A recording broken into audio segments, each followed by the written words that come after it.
Acest videoclip este un videoclip foarte special, deoarece în acest videoclip voi face public un apel exclusiv din programul meu premium Zero to Agency. În acest videoclip îl veți cunoaște pe Gonnet, care s-a făcut foarte remarcat în ultima perioadă în lumea agențiilor. Având în vedere că Thomas este mult mai la început decât mine, el va relaționa mult mai mult cu cei care sunt la început de drum cu propriile lor agenții și m-am asigurat să-i adresez întrebările potrivite astfel încât tu, ca începător, să ai răspunsurile de care ai nevoie pentru a-ți începe propria agenție de social media marketing. Acest videoclip va fi exclusiv în limba engleză, însă la data la care postez acest videoclip, cel mai probabil vei avea subtitrele valabile, așa că nu uita să le pornești și vizionare plăcută. When did you start your agency? I started around 3 years ago. I think probably like everyone here, I just came across SMMA through YouTube, just watching a bunch of videos. You know, eventually I tried going for an e-commerce client. That kind of failed. It was basically like a pillowcase brand, a pillowcase that you would put on your pillow, get less acne. So I like did their, their TikTok video for them. The ad just didn't perform at all. So the pixel wasn't installed or whatever. But yeah, that's why I made the pivot to local businesses. And so I think I officially started my agency around 6 months ago. So in April, when I was back in Amsterdam, I lived in Amsterdam, and I went for a local permanent makeup artist. So if you guys don't know what permanent makeup is, basically when women, like as they age, they start to lose their eyebrows. So they get their eyebrows like tattooed onto their face. So I ran ads for one permanent makeup artist who lived there, and the ads worked super well. And so, yeah, I then transitioned to med spas because they actually make more money per client, so it was more interesting to work with them. And yeah, now it's going great. I'm working in the medical niche. We work with dental clinics from Switzerland, from France, and also from Germany. This is my niche. I can see why you pivoted from e-commerce to local businesses. It makes more sense, first of all, when you're starting out, and it's also it's pretty weird to think that some e-commerce owners will think that you'll do a better job than them at ads and stuff. You have to somehow to win the right to work with them at some point. But yeah, Thomas, it's been great having you. It's been great that you accepted to be here, because a lot of people want to start this business, and I think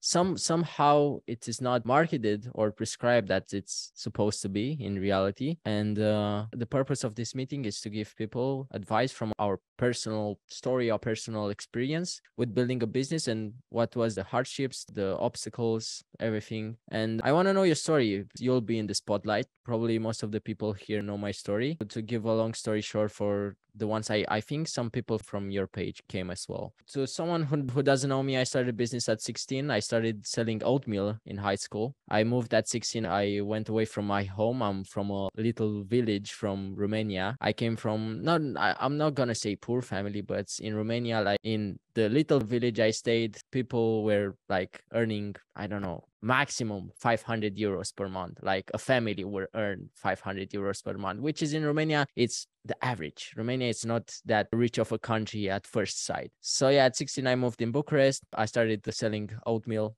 in high school, started making some money. I found out that I needed a website and social media presence. So at 16, I started learning everything: social media marketing, web design, logo design. At first, I thought I would be a great designer, but I figured out I won't make that much more. And for 2 years, I failed like you, and I started dropshipping, Amazon FBA, affiliate marketing, everything, man, even a clothing brand. And yeah, everything failed because I didn't have the skills, and I focused on everything but one thing. And yeah, at 18, I started the agency after I was in the last grade in high school. I gave up on those 3 jobs in the first month. I hate it. And then in 2020, I started the agency. I started as a content creator. I made content for entrepreneurs, info product niche. But in some months, after getting like 5 clients, I figured out I don't have any more time to get new clients. And I felt like I wasn't doing any good results for my clients. So then I pivoted to dental clinics because I was scared to shit of dentists. I was really scared of dentists, and I figured out I must start working with dentists and my fear will go away, which eventually did. Funny. And in present, after 2 years, we have 12 clients. We do, so last month we had 160,000 pounds in revenue. I have the profit margin about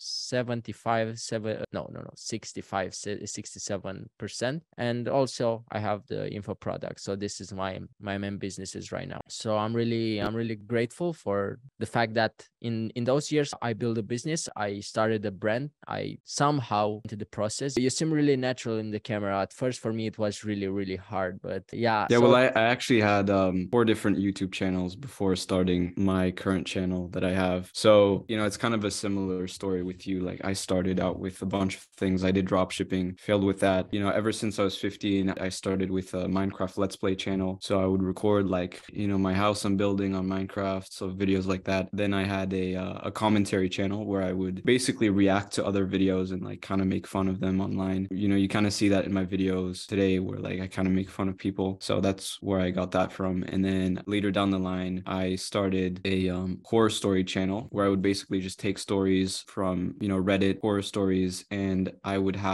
basically send those over to a voiceover artist that would narrate these stories. Then I would edit them and I would put them on YouTube, and I would try to make money off of the ad revenue, because there was this like model called cash cows, right? Yeah, exactly. Like YouTube automation, right? I tried that, you know, solid like 6 months. And yeah, you know, I was making a little bit of money, but I wasn't making like crazy amounts. And it was barely profitable because I tried paying an editor, but I was just editing the videos myself. Yeah, then I came across SMMA, and, you know, I found success with running ads. And then I combined me knowing how to make good videos with my knowledge of how to have good service delivery, and really combine that into videos that people seem to love. So yeah, that's how my channel kind of blew up, because a lot of people might think like I'm lucky or something with my channel blowing up, but you know, that's really not the case. I think I like the most common comment I get, and this is not to like brag or anything, it's really just to show that like it's because, you know, I've really come into the space and I've really shown like this is how you deliver actual results for clients, and it's actually very important to deliver results for clients. It's the most important. Right now, yeah, in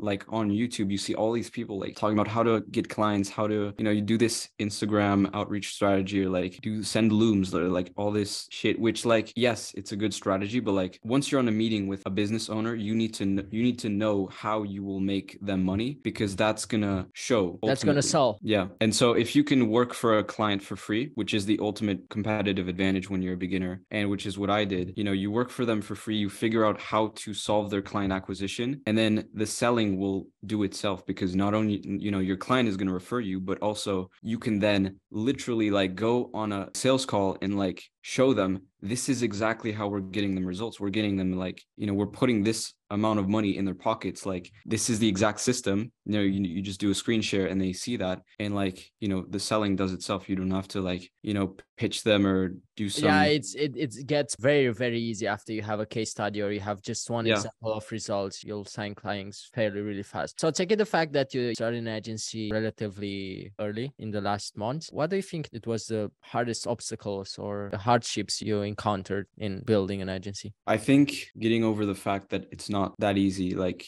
it just takes a lot of persistence, and you know, you'll have your first client and you will lose them. Like, you have to get over that. You have to fail your way into like figuring out service delivery, because it's not that easy as people make it out to be. Like, you can't just hire a media buyer or hire someone to do it for you. Like, so you're kind of have to learn it yourself, using contractors arbitrage. Yeah.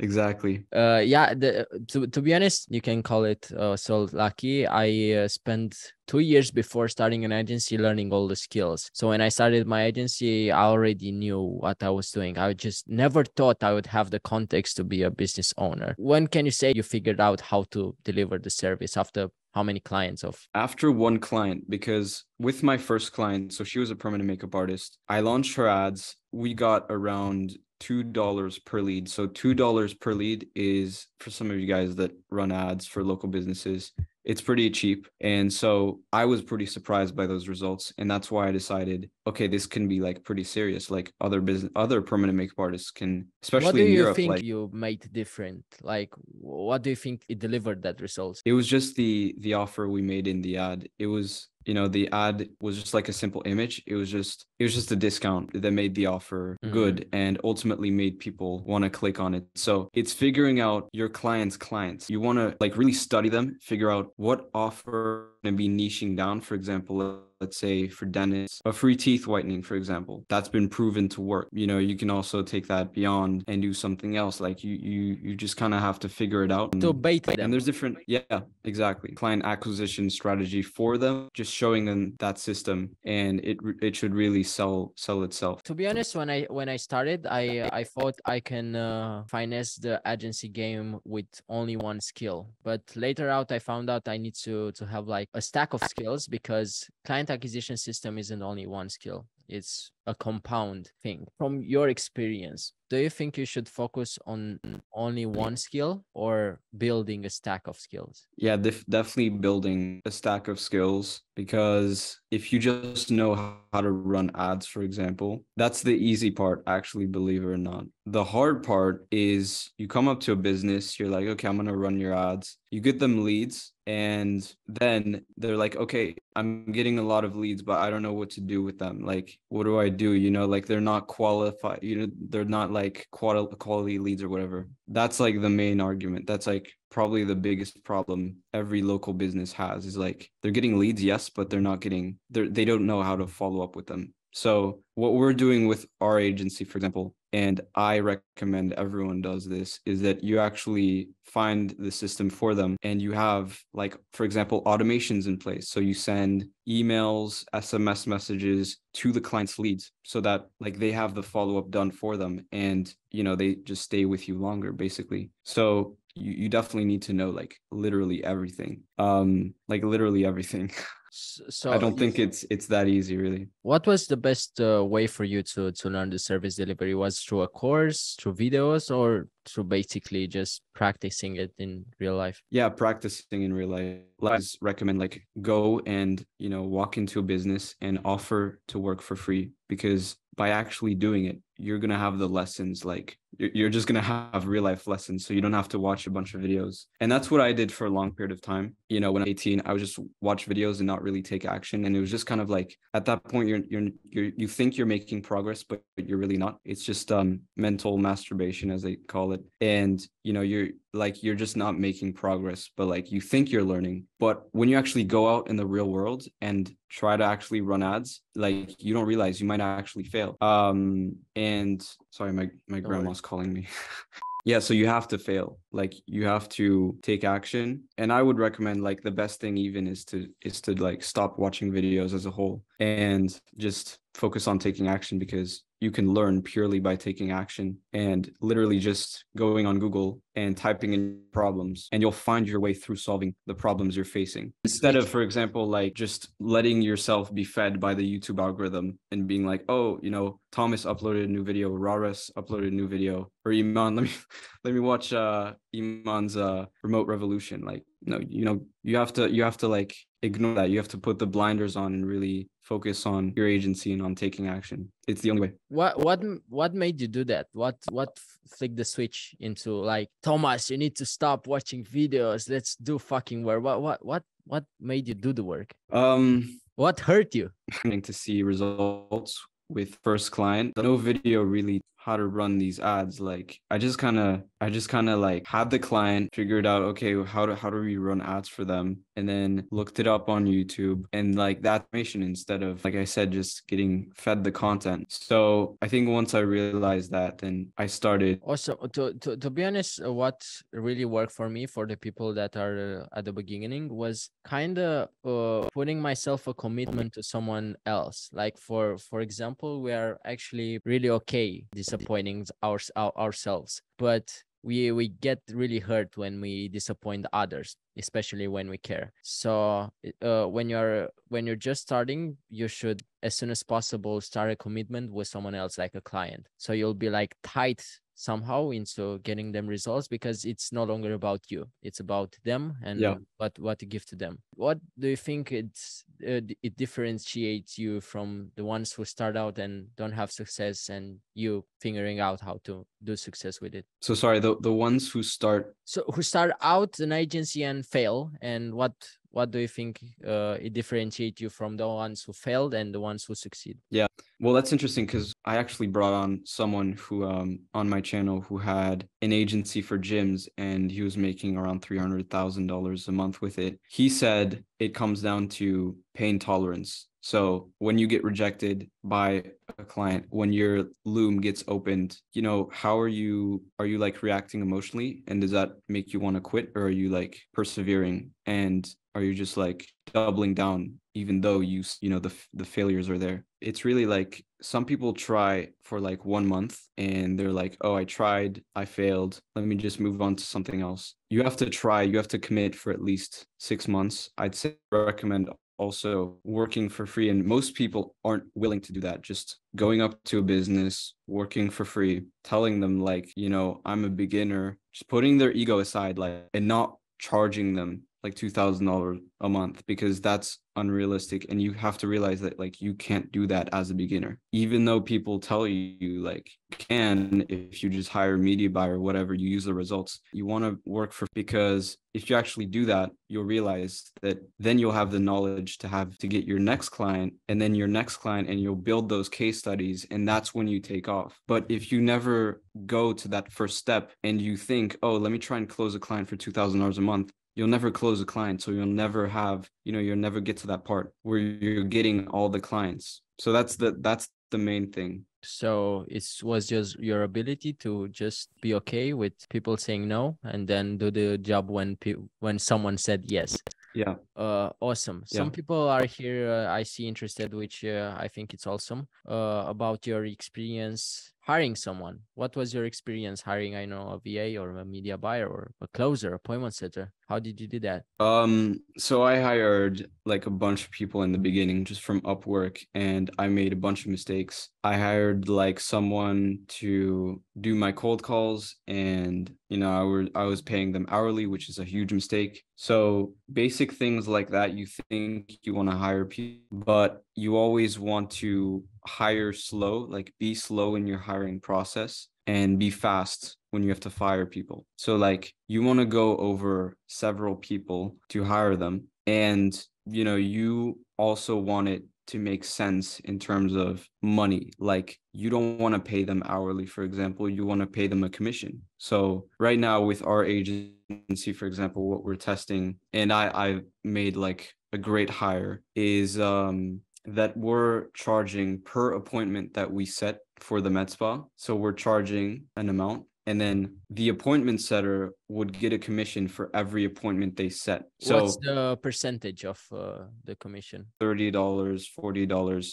I think we're gonna go with $40 to start with. Okay. But you know, for example, that's just an example of like you being very lean and being very smart, because out of pocket, and that's like big systems to tasks which they know exactly, they, you know, how to execute on them. So you can't just hire someone and like have them not really know what to do. And for example, me, I have like literally like I have like video trainings for my appointment setters. I have video trainings for people that cold call for me, like page-long trainings, because people need to know exactly what to do. And if they don't, you know, if they don't have that information, then they're never going to do what you want them to do.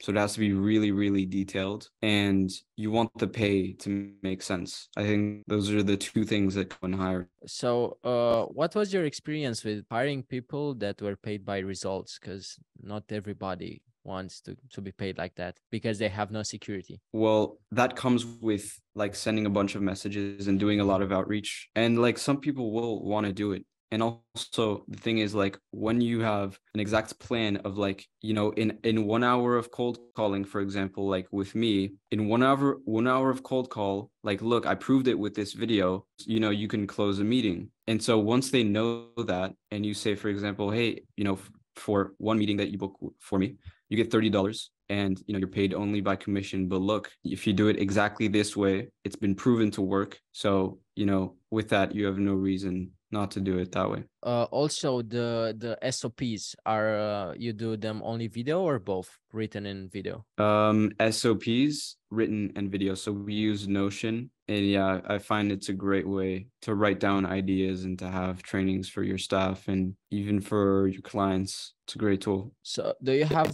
some kind of systems in which you can see exactly the results, the people you hired? Like, for example, you need to have some goals or results to see if you need to it's good to keep them or to fire them. How do you do this right now? Yeah, so we use a CRM called High Level, and that is integrated with the client's Google Calendar, so we can see exactly how many bookings we're getting them, how many leads we're getting them. So we can see like, this is the amount of leads, this is the amount who have, who we've called, etc. And it's really a pipeline where you can really see that. And then we have access to the Google Calendar, so we can see like who out of those leads, we were able to book. And yeah, have them, book the amount that they need to book. That's really just a numbers game of how many leads you're getting them, what's their closing rate, like stuff like that. So you want to get really clear on the numbers. So I want to get in more technical stuff with you, but before doing that, a lot of people like have an incentive of starting an agency. And what I want to ask you is, how starting an agency change your life? It was for the good, for the better, or it didn't change enough now? It was for the worse. Why? No, I'm joking. It was it's crazy because I don't know, it's just kind of like I guess you see like other kind of making it in the space, and you're like, is this realistic? And you kind of know that it's realistic, but then when you actually do it, it's kind of a different feeling. It feels good, and the money's definitely like satisfying. You definitely have the location freedom, time freedom, stuff like that. So I definitely think like right now it's a really good business model, but you have to do it right. Yeah, it's a lot of work, and to be honest, and I'll say it will probably be really hard, like to buy Pateks or APs or Rolexes with only just having an agency. Like, for example, you'll have to work really, really hard to scale your agency. And what also Thomas said is that you'll probably lose clients, which at some point your main focus will be the LTV of your clients and the retention or the churn rate, which will be a little tricky. I found it a little tricky when I tried to scale my agency. Yeah, life-wise, probably you bought your first Rolex. Yeah, soon. It is something. It like makes you see what you can build with in life. That was the thing that those material things do to you. Awesome. So right now, on what you niche are focusing on med spas. So med spas, you only work with med spas? Yeah. Awesome. Yeah. So we work with med spas that do body sculpting. You can see on my channel, I have a bunch of videos that I uploaded showing how I get my clients results. And it really comes down to like figuring out client acquisition for one business. So figuring out an offer that you can put in their ads, figuring out the follow-up. And then once you have that nailed down, for one type of business, you can then replicate that for another business. So, for example, for a lawyer, like you figure out, this is the types of ads we run. This is the type of follow-up that's worked best. And we've tested different things. And like, that's why you want to niche down. And I think Rareș, you've also niched down, right, for dentists, and it just makes it very easy. And you don't want to go for every business under the sun, because then you just have no system. You don't really deliver results because you're not specialized. You don't have that knowledge. So you always want to niche down. It doesn't make sense to go for every business. If you want to make serious money for one type of business, which is what you want to do, You want to make other people money so that you can then charge them. Yeah, like everyone would like a client who would pay them 100K per month. I mean, if you generate them more than 1 million per month, it's probably possible to be paid like that. So it's just on the results you give to the clients. And yeah, being really specific will help you a lot. Scaling will be not that much of pain in the ass, because you'll just have to copy the results you give into one client to another client. How do you set budget with your clients? Is there a specific method you have, or you just ask them some financial information and you can like say, yeah, you should put this in marketing? You mean for the onboarding? I mean, when suggesting marketing budget for your client for the ads, is there a method you use? Yeah, so you always want to have the highest budget on ad spend. So what you can do, for example, is like you have 3 categories. So you have one where you say, okay, you can spend this much, but it's not optimal. So it's like the lowest amount you can spend. So like whatever, like $600 a month category, which is like the middle option. That's like, $1,000 a month. Then you have this option, like 1,500, 2,000, whatever. So when you give people like those options, most of the time they're going to go for the middle option. So you always want to give like 3 options like that. And it's kind of like the McDonald's drink. Like you have the small drink, the price medium anchoring, one, then right? the tall one. Exactly. Yeah. So you're anchoring with how much ad spend. So you want to get them to spend the most, because that's going to get them the most results. I don't do it, but I know it's a good method, but I definitely am looking forward to doing that method. So you now just like saying them, yeah, this will be a good, or you have a fixed amount for everyone? I just ask them for a minimum. So this is the minimum ad spend. If you can afford it, good. If you can't, like, fuck off. Not good client for you, because you'll not have the money to play and give results, right? What is the minimal ad spend you tell them to invest? So with us, it's minimum $15 a day. Okay. But I recently learned that more is better. Like $15 a day, I thought that was a lot. We can actually get them way better results if we do it like $1,000 a day. But with us, we have a very low cost per lead. So that's just why we have it that low. Awesome. Thomas, from now maybe we should do like a Q&A and answer people's questions, especially the ones who up their hands. Yeah, sure. It would be awesome so other people can interact with you. And yeah, you're doing great at this point, so awesome. Cine vrea să pună întrebări, să ridice o mână so I can pick someone. Also, some people from here are my students, so it's awesome. Good to see you here. O să vă dau acum abilitatea să vă dați unmute, așa că haideți să începem cu Rareș Găitan. Hi Thomas, so my question for you is, I've been looking at your videos, I've been watching your videos, and I've seen that you do cold calling to get your calendar full booked, right? Yeah. So my question for you is, how do you qualify your leads? Because when I was doing cold calling, I had a good script that was getting me meetings, but I couldn't qualify the leads, because when you call someone a cold lead, they are not that open to answer a lot of questions. Yeah, that's my question for you. How do you qualify your leads? Yeah, you never want to qualify them like on the cold call. The cold call really should be a maximum 2 minutes. You don't want to like annoy them and be like, hey, we have this opportunity for you, but we just want to make sure if you're a good fit, can you answer these questions like right off the bat? So you want to just look at their website. You should basically, the qualification process should be done beforehand, and you can kind of evaluate like, are they a good fit for my service or not? Then you call them and sell them on the meeting. You don't qualify them. You don't try to sell them on the service immediately on the call. You really just want to build curiosity for, don't pay us until we do. Would you like to, and we can walk you through some of our current clients' results and how we, how that process works. And 90% of the time they're like, yeah, of course, because, it's free knowledge. Like, why not? So you want to always sell the meeting, never directly sell them on the service. It doesn't make sense. I have one more question. I've also watched you have a video with a sales call, right? And I've seen that you didn't ask that much questions, so you just got a presentation, or I don't know, you just didn't record that part of the meeting. My question now is, if you don't ask that much questions and you just get to your presentation, isn't that like, you don't just lose your time? No, because I know they're qualified. And you also, like I said, you want to qualify them before. And we kind of know this works for every med spa practically, as long as they have the money, because we're running the ads, we're calling the leads for the client. So they don't take care of the follow-up. All of the success is on us. All of the performance is on us. It's on them. They're only going to be, if they offer body sculpting, you know, they don't do it from their home. They actually have a med spa. They have a website. They don't even need to have a website, but you know, it's good if they do. And that's it. And they have money to spend on ads.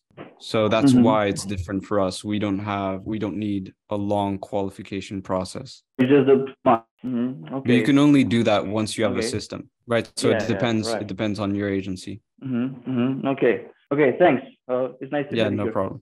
Awesome. We'll answer, I think, 4 more questions at maximum. So I'll pick just random. Hamza, you can unmute yourself and go on. Hello. All right. So you only qualify those who, the people who are the owners of their own business. Yeah. All right. All right. Thanks, man. Yeah, no problem. Alexandru Grigore. How do you contact businesses that you want to work for free? You call them. That's the best way. You can email them, but you won't like hear their voice. You won't hear their feedback. So I think, you know, maybe I'm biased, but calling is the better option. You can do like 50 calls in a day and ask to work for free. And if you do it right, you're guaranteed to get at least like 3 clients. And, you know, the way you also want to go about it, because you can cold call businesses, ask to work for free. And of course, some of them will not want that. And that's why you don't want to pitch it as like, hey, hey, I can run Facebook ads for you for free. Like, no, that doesn't work. Like I tried that before. They just hang up on you. So if you mention Facebook ads, Google ads, SEO, they don't care. Like, for example, what I did is I said, hey, so I'm a digital marketing student, which isn't true, by the way. I was a communication science student. But I said, yeah, I'm a digital marketing student. I'm interested in digital marketing. And if you want, you know, I think I can get you results through ads, and I've been studying it. And if you want, I can work for you for free, and I can get rewarded only on the sales that I would bring you. Right. So only a small percentage if you want. That's a good way to establish some trust. It's good. Yeah, exactly. Because they are already biased that if you go to university, you must know some shit. Yeah. Yeah, it's really good. But you're calling people from your country. Yeah. Okay, thank you a lot. How do you get them results? Get their payment, like a payment method linked to their ad account, and like they have to get charged on their own ad account. You don't pay for their ads. When you work for free, they still pay for their ads, and you have to say like it's free, you know. You just have to obviously pay for your ads. I'm not going to pay for your ads. That's how you do it. Thank you so much. We actually we had some students in Zero to Agency who started paying for their clients' ads to differentiate somehow from the market. And yeah, they somehow managed. I mean, you wouldn't say no if someone came to you and I was like, yeah, I'll pay for your ads. You don't have to worry about anything. I'll save you from your small businesses. Yeah. But it's not a good way to scale. Awesome. So the last question will be from George, because he has the video on. George, go on. Hello, Thomas, and thanks a lot for being here and taking the time. I have a question that regards, actually, I have studied a lot your techniques.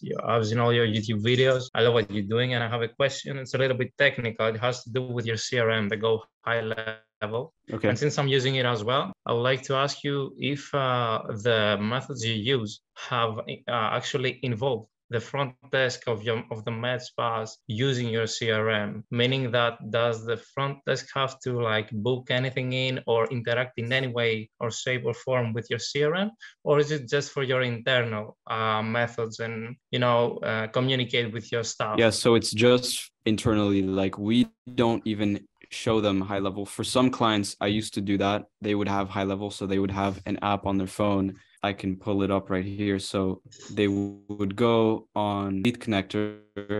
I can pull up a client account of the leads coming in. I know exactly what you're talking about. The leads coming in, and they are the one texting the leads through the app, and they do the follow-up entirely for the client. So client doesn't know, but you could maybe, you know, because there's many different ways of doing things, you can like have an entire training and show them like, yeah, you know, this is your, you know, your new software, your receptionist can use it. Here's where they can do the calls. They can, you know, have all these different things to stay organized. So you can also do it that way. Thank you for answering this one. I just when you mentioned your VAs, exactly, how do they work with different time zones? Because you live in Europe, they are likely who knows where, and your clients are in America. So there are 3 different time zones. Is that a problem for you? No, so my VA, I think he wakes up in the morning at 6 a.m. just because for him, like the time zones, I think for him, 6 a.m. is 6 p.m. in the US. And so he's calling like the entire afternoon. But it would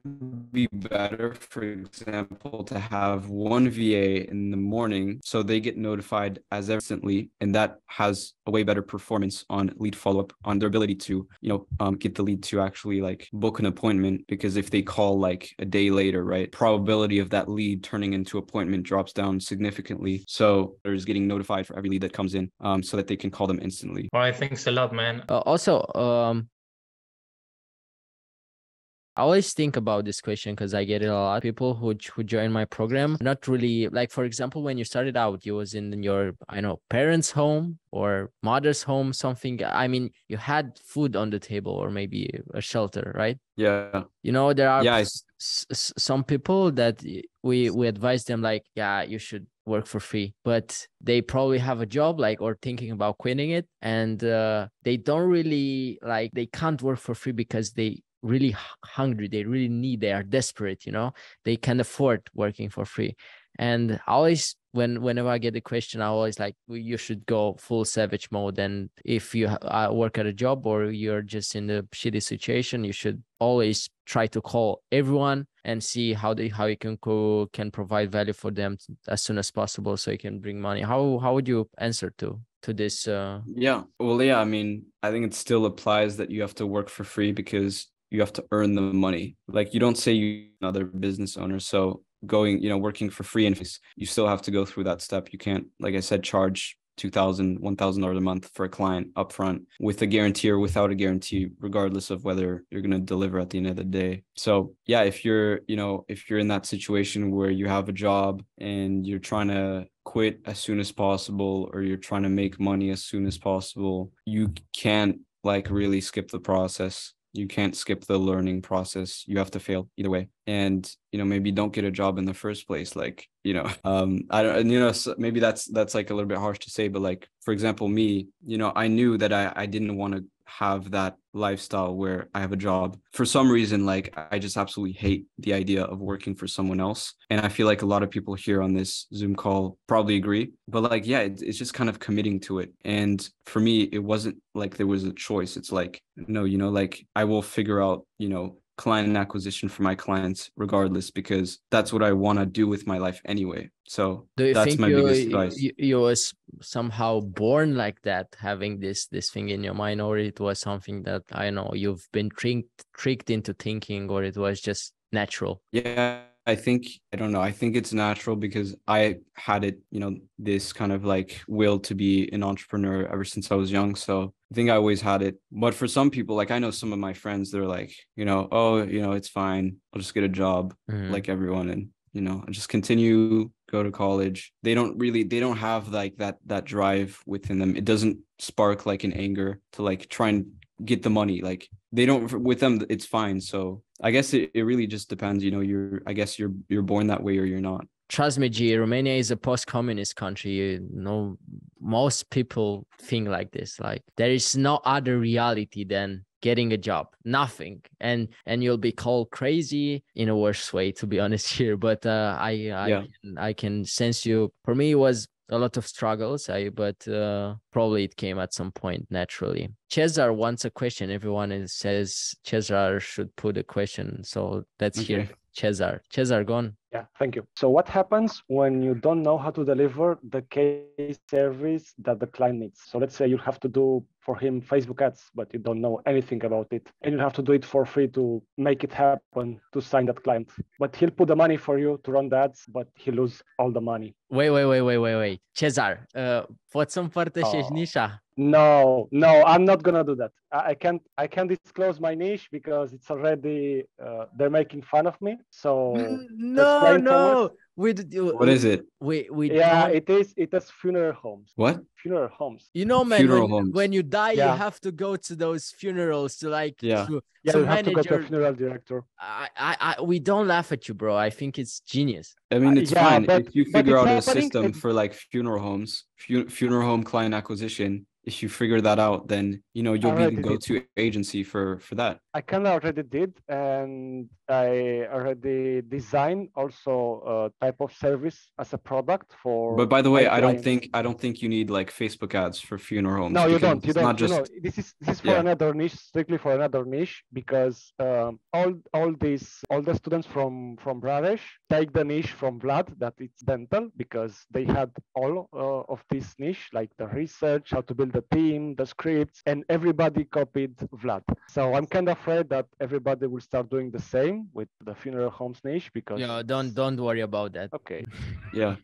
So my question is, how do you deliver the case service that the clients need if you don't know how to deliver that service personally? And you have to do it for free because you're a beginner, you have no testimonial, no study case, nothing. So you go on Google, and this is really basic. You go on Google and you type in how to run ads for funeral homes, and you'll find several articles. You just go on those articles and you'll have your answers. And then based off of that, you can't just go off of just one article or one video. You have to go through multiple, and you have to do like 3 hours at least of research. And then from that, you deduce, okay, what are the best Google ads for funeral homes? Like, what are some examples? And then from there, you start testing out what you see for your clients. And then if it doesn't work, then Try test something something else. else. Yeah, Yeah. I need to find another client because this one is not gonna be happy Yeah. because all his money went to waste. Yeah. And it's fine, by the way, if you have one client and something fails for them, and you do it for another client and something, because you have more probability of your ads working. For example, if you have 3 clients rather than 1. It was the So- sacrifice. So it's like Yeah. Nothing wrong happens if the client just loses his Yeah. money just because it's a free trial anyways. Nothing let's say signed. even a free trial should have some kind of contract. So you should I be see. somehow aware of that. And when the client sign the contract, like it will make maybe a little harder for the client to sign the client, because they will see like in a contract, yeah, if something happens, I'm not responsible or shit, if it's a disclosure in the contract. But most of the times, trust me, it won't happen anything. You won't screw anyone. But Yeah. if you make the right research, you'll probably do the right things in first place. So That's the question. Yeah, that's true. I don't believe any of my research. Well, I mean, for me, for it's- example, I literally just watched how to run ads for permanent makeup artists. I did the same thing. Actually, what I did is I looked at other agencies, what they were doing with their clients. I looked up their clients on the Facebook ad library. I could see the commonalities. So they had the exact same copy, the exact same image. I just used that in the ad. Then I saw from a YouTube video, okay, here's the targeting you need. So you just do that. You combine everything. And then I launched the ad. The ad worked extremely well. I had like a $2 cost per lead. So sometimes, you just get lucky where you find other agencies doing it, you copy, and sometimes it's good to do your research, because you can find some like a lot of things that you realize like you can't get in courses. Yeah, I know. as some final question, maybe if you can say that, what would be the one thing you would say to Thomas when Thomas was starting out? Would be like one advice or one thing? What would be that? I don't know. Just stay persistent. So That's it's all it. about focus. Yeah. If you have the mindset down, then everything will fall into place. It sounds so cliche, but it's actually so true, isn't it? Yeah. So guys, sper că v-a plăcut acest videoclip cu Thomas Gonnet, iar dacă ești interesat să-ți începi propria agenție și să scalezi la peste 10.000 de euro pe lună în timp record, Zero to Agency este perfect pentru tine. În ultimele luni am ajutat sute de începători să-și înceapă propriile agenții și să genereze rezultate incredibile chiar de aici, din România. Așa că, dacă vrei să lucrezi cu noi, îți voi lăsa un link în descriere în care vei putea să-ți rezervi un apel 100% gratuit, astfel încât să ne dăm seama dacă ești sau nu potrivit pentru programul nostru. Nu uitați să apeși butonul de like și subscribe. Ne vedem în videoclipul următor.